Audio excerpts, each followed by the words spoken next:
Imagine stumbling upon a moment in a notoriously brutal sci-fi action flick that's so wildly out of place it causes a professional film critic to panic and demand the screening be halted, thinking the wrong movie reel has been swapped in. That's the surprising twist in Paul Verhoeven's 1987 masterpiece, RoboCop. And trust me, it's not the gore or gunfire that did it.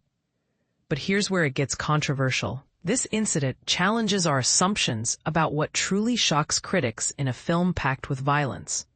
Stick around, because the story behind this bizarre complaint reveals layers of satire and cinematic genius that most viewers might miss. Paul Verhoeven's RoboCop, released in 1987, stands out as one of the most intensely violent films ever produced, filled with scenes of bullets flying, necks getting stabbed, genitals being targeted, entrance wounds exploding, thugs transforming in grotesque ways, and even CEOs meeting their grisly ends. Created as a sharp critique of the excessive capitalism rampant during the Reagan era, the movie remains strikingly relevant today, offering a pointed commentary on corporations running amok and the growing militarization of law enforcement. Initially marketed simply as a sci-fi action thriller, it has since earned its place as a pivotal film of the 1980s. Thanks to Verhoeven's bold vision, the same director who brought us Showgirls. He masterfully dissects the horrors of American violence through a lens that's equal parts entertainment and social indictment, making it a must-watch for anyone interested in films that blend spectacle with substance. Back in its release year, critics quickly grasped the satirical undertones in RoboCop, and surprisingly few were repelled by its relentless violence. For instance, a reviewer from the Washington Post praised its droll underpinnings, delighting in the sight of a corporate sycophant getting riddled with bullets. Roger Ebert, the legendary critic, also appreciated the humor, noting that a particular shooting sequence was intentionally hilarious. He awarded the film 3 stars, drawing parallels to the real-life vigilante Bernhard Goetz, who became infamous just before the movie's debut for taking justice into his own hands. These reactions show how the film's violence wasn't just shock value. It was a tool for deeper commentary. So there wasn't much ethical fretting from American film experts about RoboCop on the whole. But here's the part most people miss. One critic broke ranks and insisted a screening be stopped midway through because she found it utterly bewildering. According to an oral history published in Esquire in 2014, this was likely Sheila Benson, a staff writer for the Los Angeles Times at the time. What threw her off wasn't the brutal action, but a seemingly out-of-context, fake TV commercial featuring a stop-motion animated dinosaur. She genuinely believed the projectionist had accidentally switched in footage from another movie, and she rushed to complain in the booth.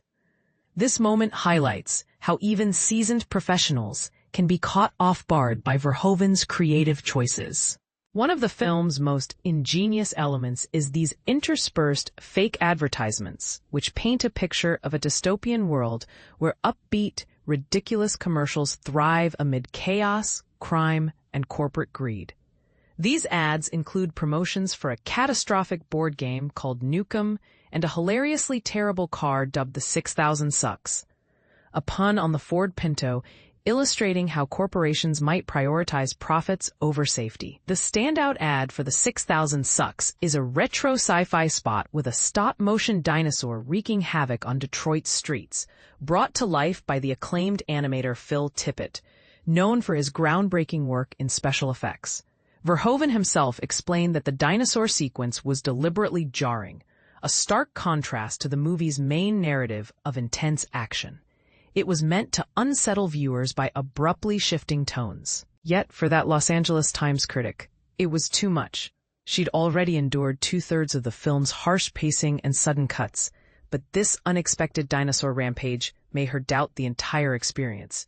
As Verhoeven recalled, it startled her so profoundly that she assumed a mix-up in the reels.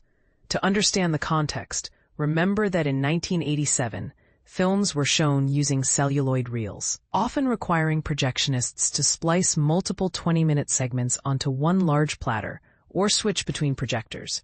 A distracted technician could theoretically insert the wrong reel, which is why the critic's reaction, while mistaken, wasn't entirely unfounded.